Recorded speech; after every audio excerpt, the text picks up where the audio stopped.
Здравейте, днеска започваме игра на Freddy Fazbear's 5 и ще започнем от първа до последна нощ. Ако искате още игри, нека ми кажете ми долу в описанието.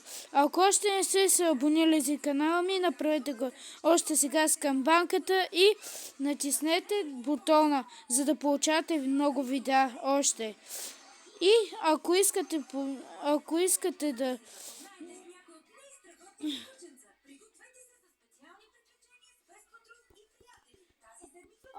да направим цяла поредица, просто ми кажете. Абонирайте се, защото да гледаме повече видеа и повече игри, които играя. Така, и сега нека започнем. Съжалявам за прекъсванията, просто ми занят постоянно и не мога просто да не... Такова ми скоро ще трябва да спра видеото, за да кажа такива глупости. Така че нека започваме. Така, ето това е асансьора.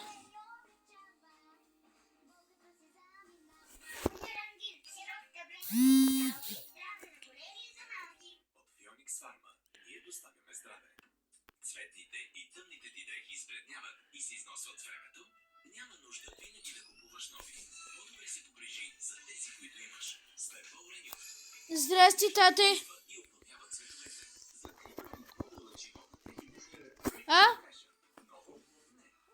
Не знам. Сега може ли да не говориш от прави видео за YouTube? Прави видео за YouTube.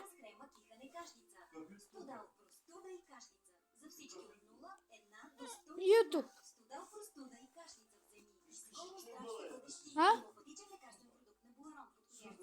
Да.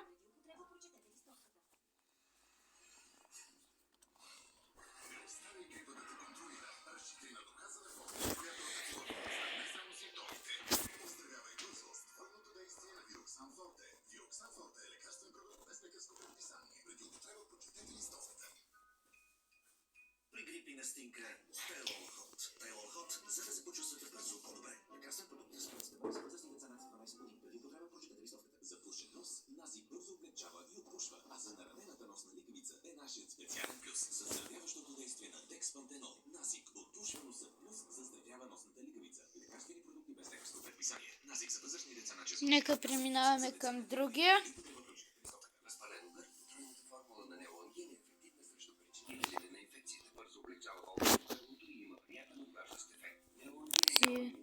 Да.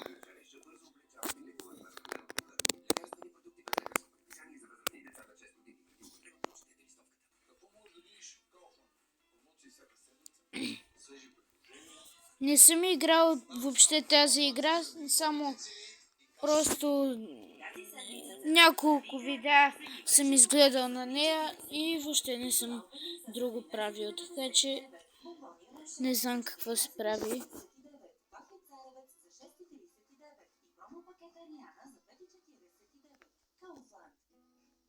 Всички обичаме бебето, а те най-обичат да се снасят. Така, нека тръгнем към Circus Baby, за да видим нещата.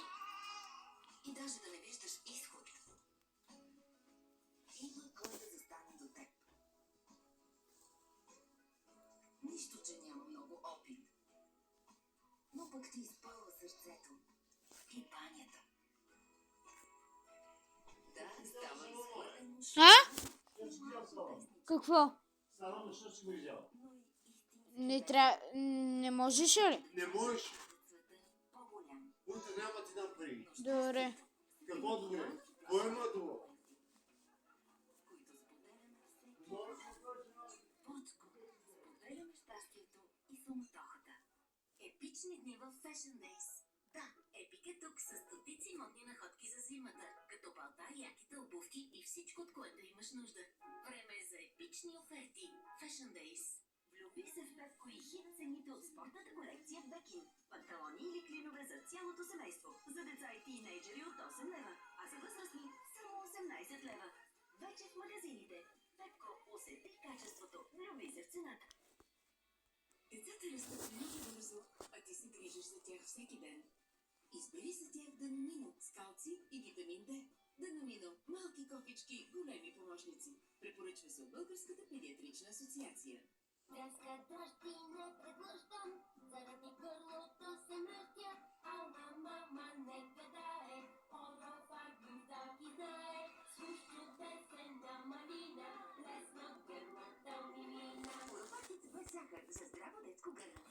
Ето това е втората. Рекламата по Ник Джуниор.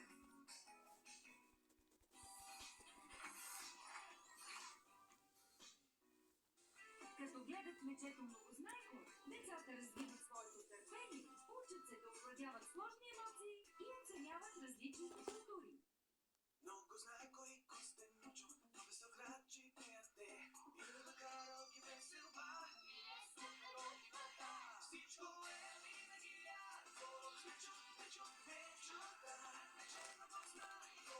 Смечо, мечо, мечота, песни хърци, игри забавни разни, винаги слави. Смечо, мечо, мечота. Сега започваме втора нощ и ще започнем и може би или ще направим втора и трета, или просто ще свършим. Не съм го виждал, а аз познавам всички. Не може да познаваш всички. Математически е невъзможно. Всички, Костенурчо. Всички. Добро утро, скъпи ученици! Искам да ви представя новия ученик в нашия клас, Садик. Току-що се е преместил във Веселград и трябва някой да го разведе. Така, има ли желаещи да... Като неофициални училищни екскурзоводи, аз и Костенурчо го приветстваме и ще му покажем училището. Също така искаме да го познаем. Много мило, момчета. Благодаря, че предложихте. Но преди това... Извинете, госпожи Целки, но като комитет по посрещането сме подготвили нещо специално. Пускай!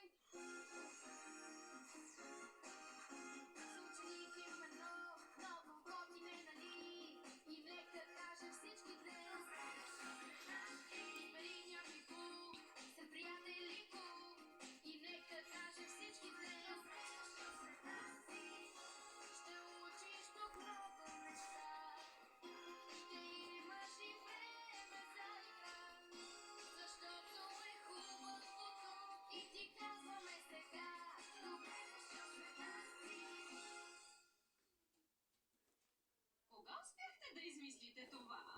Винаги имаме готови песни и танци. Искате ли да изпълним още една? Нека по-добре да се върнем към Садик. Садик, ти играеш ли бум-бум супер сатанг? Ти дясно, ляво или средно пипало използваш? Кой мислиш, че ще бие на канадска борба? Костенурчо или аз? Хайде да настаним Садик, преди да го засипем с въпроси. Защо Садик не казва нищо? Може би му трябва малко време, за да свикне. Може би. А може би не се забавлява. Забавни сме, нали? Определено. Но, може би за него други неща са забавни. Ние трябва да осигурим на Садик най-забавната обиколка в историята на нашето училище. И ще станем приятели. Добре е дошъл в библиотеката. Госпожицата ни чете книжки тук, а ние се маскираме като герои. Хайде да пробваме костюми! Арр! Аз съм пирата Томар! А аз съм детектив Гупа. Да изберем костюми на теб!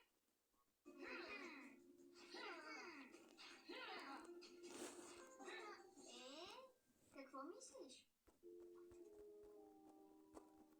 В часовете по рисуване е супер! Правим различни неща от глина. Като тази чаша за мама. Или тази ваза. Ти какво ще направиш, Садик? Може би не обича изкуствата. Какво следва?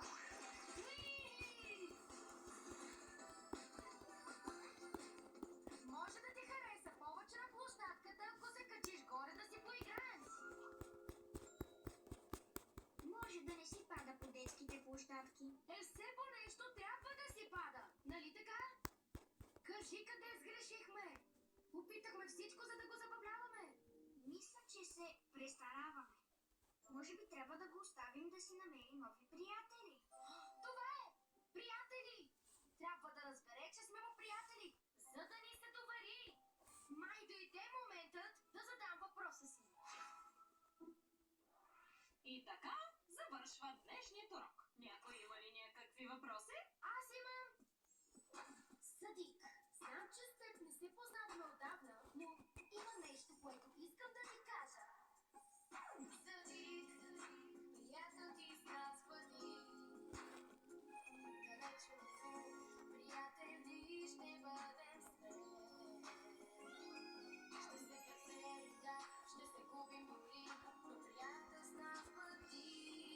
Ще ядем и с нас, попишани от нас, приятел с нас пъти. О, да, нека сме приятели. Съдик, искам да ти подаря най-хубавата ни бум-бум супер сатан карта, в знак на моето приятелство. Какво ще кажеш? Искаш ли да сме приятели? Така, хора, време за теглата част. Благодаря.